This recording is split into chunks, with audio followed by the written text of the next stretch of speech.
I have never loved anyone as much as I loved Jesus. And losing him was losing my purpose, losing my truest friend, and losing my aim in life. And that sucked. I would say that there was not, one specific thing.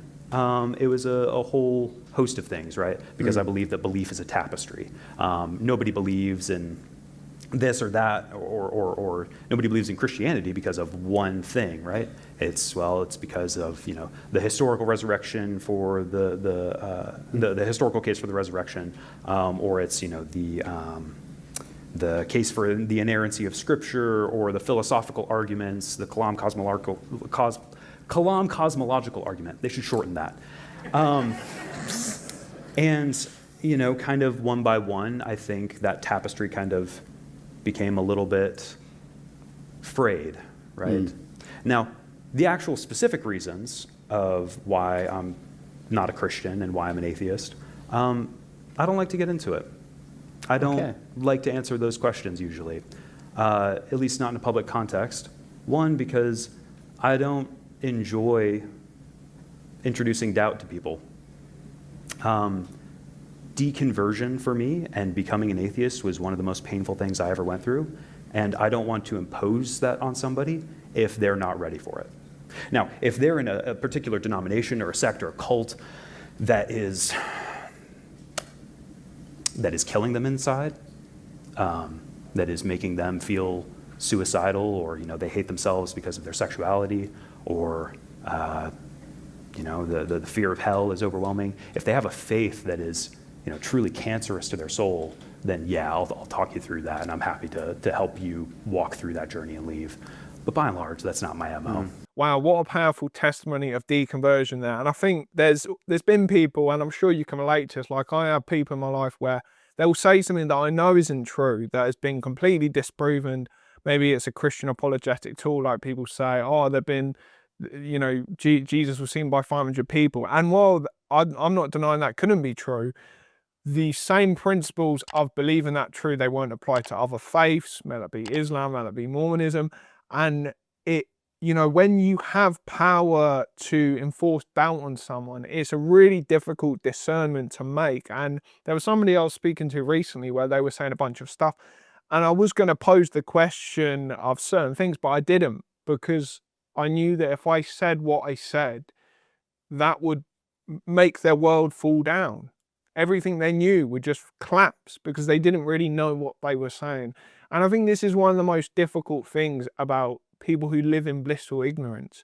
Saying to them something that is true that could hurt their view, that gives them meaning, that gives them purpose, it could break that. And I think the danger and the thing as Christians that we must not do is prop up that blissful ignorance. And this is what my show is trying to be about. I say, if I come across a video that says something that I'm like, whoa, about atonement or something, and I'll speak about it, I'm saying that because I want you to experience what I'm experiencing. I want you to know that when I say something I believe to be true, you know that from my heart, I believe this to be true. I'm not living in blissful ignorance. I'm not duping you into believing it. And for so many people, their worldview and what they have built is just based on people pushing them into confirmation bias, into things they want to be true, and then a bunch of people saying, well, no, that is true, when actually it's not true, and they've kind of duped you into that. And some people feel like that's kind of the best thing for the person, and basically they're doing a service to God or whoever. But that's not real faith, ladies and gentlemen. And I think one thing to hold on to is, God is big enough not to want us to live in blissful ignorance. We don't need to make up things to defend God. We don't need to, if Jesus of Nazareth was God, we don't need to make up stuff. And for so many people who deconvert, that's the key thing. It's these falsities that they are told. And when, someone pulls the rug underneath it, everything collapses with it. And I don't have all the answers, I really don't. But I do really believe Jesus was God, and I don't want to live in blissful ignorance. And I don't want any of you to either. And that's what I'm trying to do with this channel. So thank you for being here, first of all. But yeah, we'll hear more of this deconversion. I think that I've found that apologists are often bad stewards of that information. And I've seen them be very uncharitable with that. So if I were to say, well, I don't believe in the historicity of the resurrection, I can anticipate the 12 response videos immediately, or I could anticipate somebody running up to me and saying like, but Jared, have you read this book? Have you done this or that? And I'm just not interested in having those conversations anymore. I want to hear about why Jesus Christ is the most beautiful thing in your life. Now I could guess, but I don't want to guess. You said it's, correct my words if they're not right, the most painful thing you've been through. Yeah. As much as you're comfortable, what made it so painful? Great question. I have never loved anyone as much as I loved Jesus. And losing him was losing my purpose, losing my truest friend, and losing my aim in life. And that sucked. It sounds like, if I'm not mistaken, you wish Christianity were true. You would want it to be true. Or am I putting words in your mouth when I say that? Or a certain understanding of Jesus you wish you were true? Like what Jesus would be? Because obviously people are going to debate about who Jesus is and what he taught, and we could go back and forth on that. Not interested in this conversation. Yeah. But what is it about Jesus that's so captivating to you? And do you really wish that were true, but just can't believe it? I would say that, Jesus as he's presented in the Gospel of John, right? I love that story. I think it's so awesome and cool. It's my favorite book, by the way. 100%. 100%. Well, now that I'm an atheist, mine is Ecclesiastes.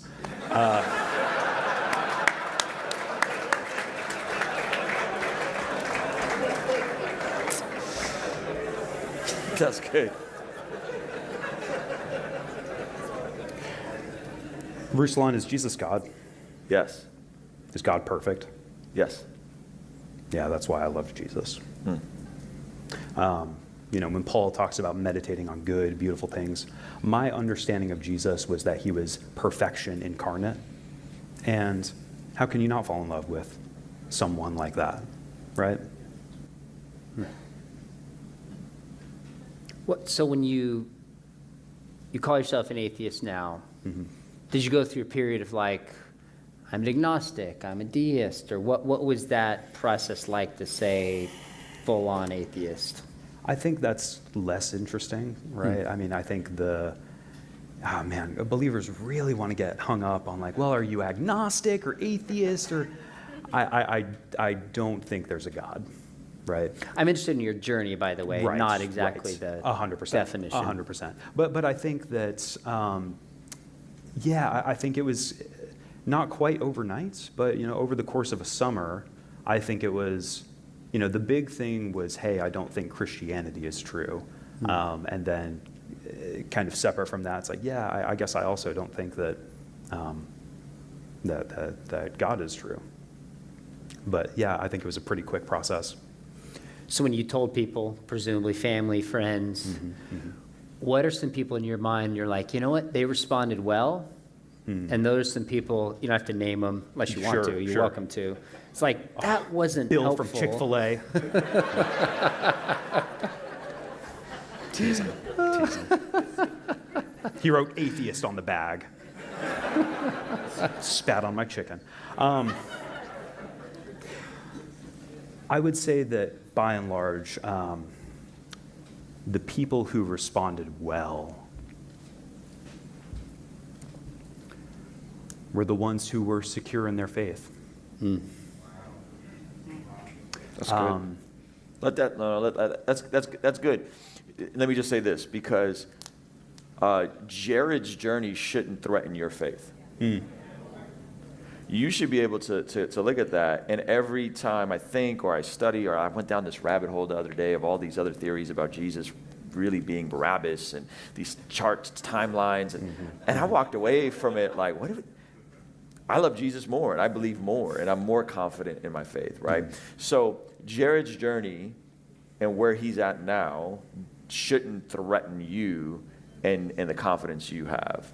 How many people do you know who really believe that when you say something that they don't like, it threatens their faith? When they hear about Bart Ehrman, who went from Christian to atheist, who thinks Jesus didn't claim to be God, an absolute phenomenal historian. When they hear him, they think that threatens their faith. When they hear some absolute genius say God doesn't exist, how many people think that threatens their faith? Whatever it is, the amount of people who think that when they hear stuff they don't like, or deconversions, or whatever it is, they think that is somehow a dagger to their faith. That's somehow something that is almost pernicious or evil, guard your heart or guard your head. The amount of people who genuinely believe that is phenomenal. So many people don't want to find out what's true. It's a sad reality of life, but ladies and gentlemen, this goes across the board from politics to religion. Like, people don't want to find out what's true. They want to find out what fits their worldview, and they want to go from that place to find out stuff. They don't go from a place of objective truth. And I just want to make clear, I'm no saint either. When I look at stuff, I obviously have a ginormous bias. I do believe Jesus is God. I'm a Christian. I go to church.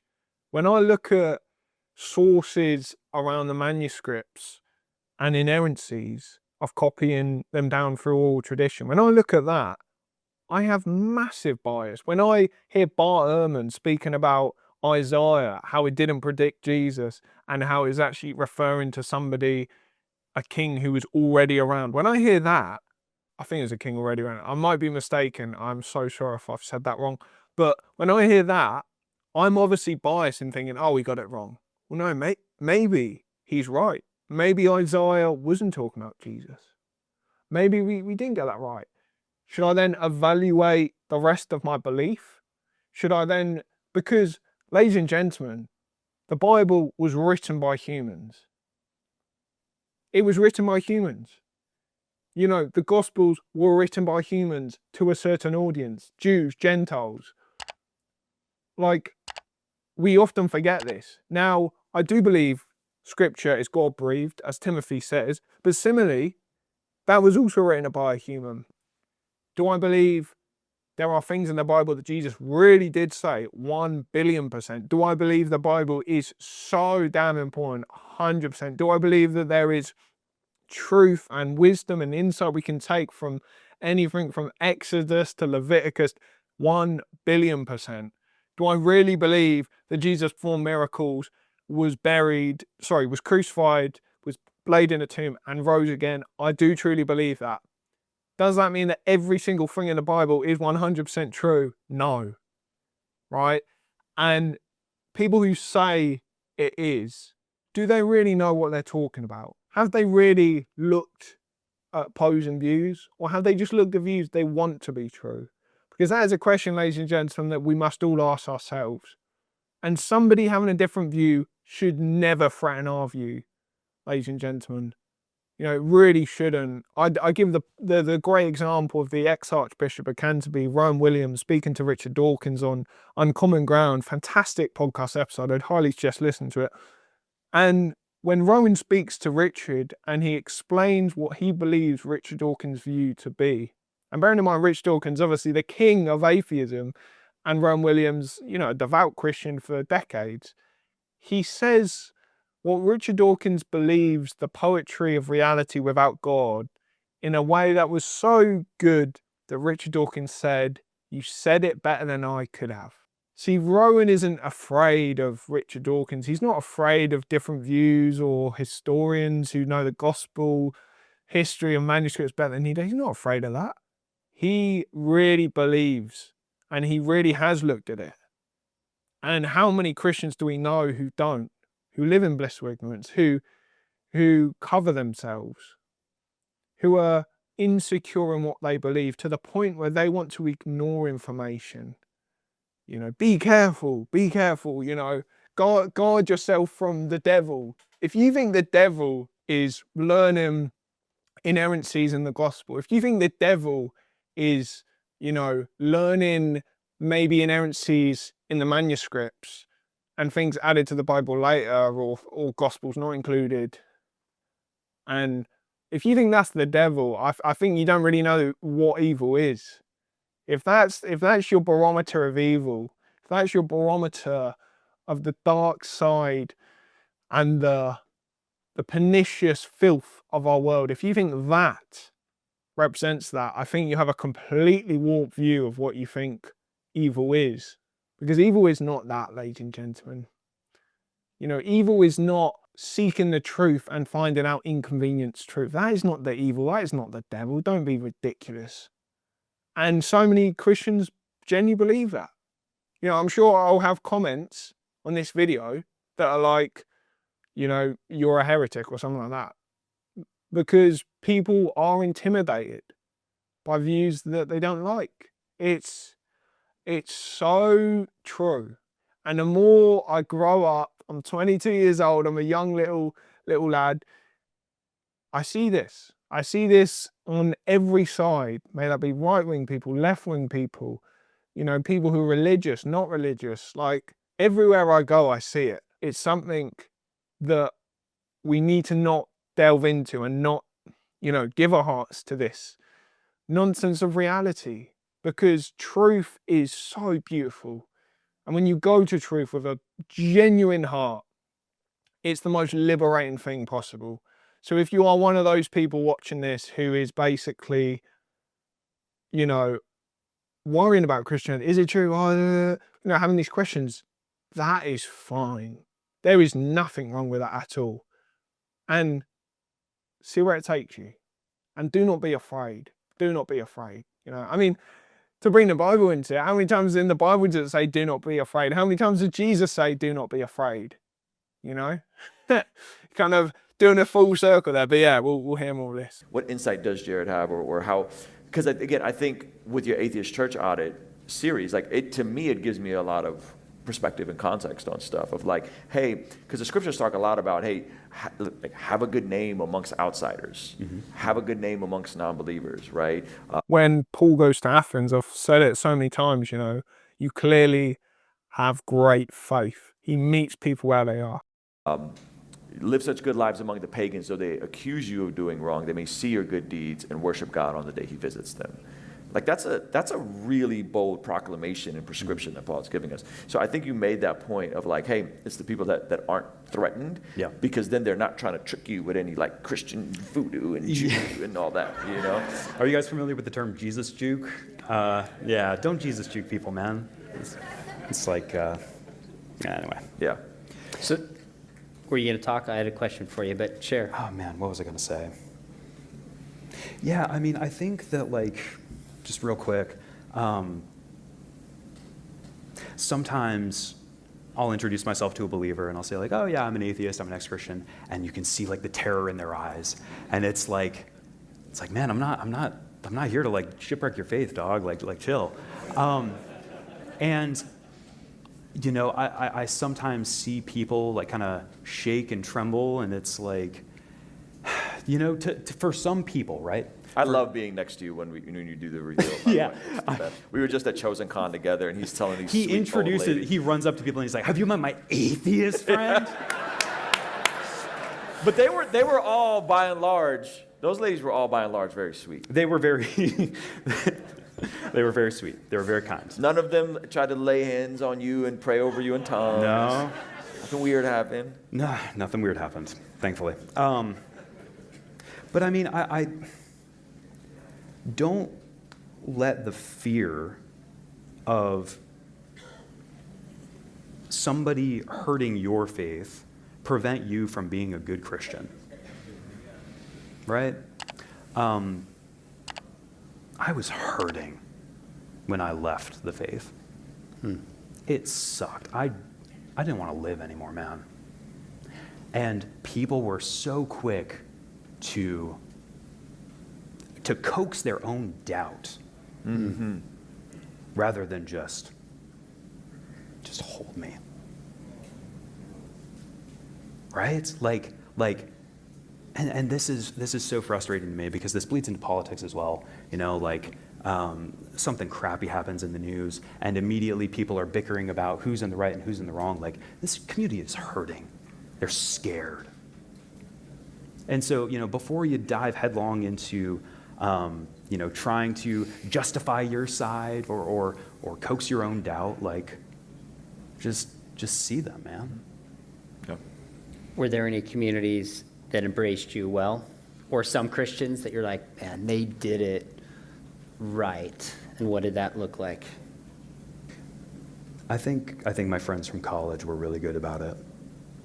And, in that dark night of the soul, I didn't need to talk it through. I didn't need to hash it out. I didn't need to go through the apologetics again. I needed to play a board game. I needed to, run around campus, being a little hellion, blasting some Eminem, playing hide and seek on campus, that meant the world to me. And it'll get brought up eventually, right? I heard you once say, play the long game. And I think that so many Christians absolutely destroy their witness by being so quick they want to fix it, they want to jump in. And you need to weep with those who weep and mourn with those who mourn. And even if you think that the reason why that person is weeping is BS, it's not to them. It sounds like, if I'm not mistaken, when you were a Christian, you were pretty confident, dialed in, didn't have a lot of doubts. That shifted. How confident are you in your atheism now? How much do you, so 2 questions. How confident are you that atheism is true? And how much do you think about the big questions? Like Ryan Burge this week, who's one of the leading demographers, he was talking about how much people think about God and the afterlife and the big questions. And it was like Black Protestants, Mormons, and then evangelicals. Nuns were the lowest, but I think roughly half still think about these questions. Sure. So how much, do you ever go, yeah, maybe I shouldn't have left? Are you pretty confident? I'd love to hear. There's a few questions in there. That's true. How confident am I that Christianity is not true? I'm overwhelmingly confident. How confident am I that there's not secretly, unbeknownst to me, a higher power? I'm more confident than I am not confident, but it's not the hill that I'm willing to die on. Oh, brother, I live there. Because you're going to churches. Yeah. Is it like a job, or is it still existential for you? No. I mean, the videos that I post are incredibly personal, right? And they, I meditate on, who I am, what I am, where is this all going, where does it come from? I live there. And so, yeah, I don't know. I think that my atheist church audit series is just an extension of that. I'm more than happy to hear other people speculate and muse on it, and I disagree at times, but sometimes hearing them talk about it with the twinkle of hope in their eye, it's like, yeah, I think they're full of crap, but I think it's a lovely sight. So you were a worship leader, you said. What is it like for you, especially since you were a worship guy, to be like, I just fill my heart up, fill my soul up? Or is that question itself biased and you're asking the wrong question? Oh. With groanings too deep for words. Right? I mean, my beliefs are pretty straightforward. I think you die and it goes black. There's nothing magical about it. It's nothing crazy about my perspective or views. It's pretty straightforward. But man, sometimes just, people bring me to tears. Just humans are wonderful, and I don't know why I think they're wonderful, but they are. And I feel inordinately grateful to meet people and, have friends that care about me, and I'm fed, I'm in an air-conditioned room, stuff is good. And sometimes it's really not. But right here, right now, it is. What a really powerful testimony of deconversion. And I think this is something as Christians we really, and if you're not a Christian, I hope you take something from it. You must really take on board in what he's saying here. I think the thing that rings to me is preach the gospel, use words if you have to. And so many people preach the gospel, but they only use words. And, you know, if there's one thing we know about Jesus, action does matter. And not to say that you're not loved less without action, but, you know, James, my favourite book, I always bang on about, you know, faith without action is dead. And how true is that? St. John of the Cross, if there's something good rising in me, it's my moral duty, you know, to give it to somebody, give my treasure away. And how many Christians, when treasure is building up in them, how often do they not give that away? They hoard it. And God bless this person. He clearly is a very genuine, good man. And yeah, for anyone who's having doubts or struggling in life, God bless you. I don't have all the answers by any means, but I hope that you can feel seen watching my videos. I hope you can feel that there's somebody who gets you a little bit, who understands just a tiny bit of what you're going through. And from feeling really seen, I hope that gives you just a tiny bit of peace, wherever it is. But yeah, God bless you. If you did enjoy, like the video. I never even say like and subscribe, but yeah, like, subscribe. You know, if you did enjoy it, subscribe. It'd mean a lot. But yeah, God bless all of you. I think you enjoy these two videos here. But yeah, peace.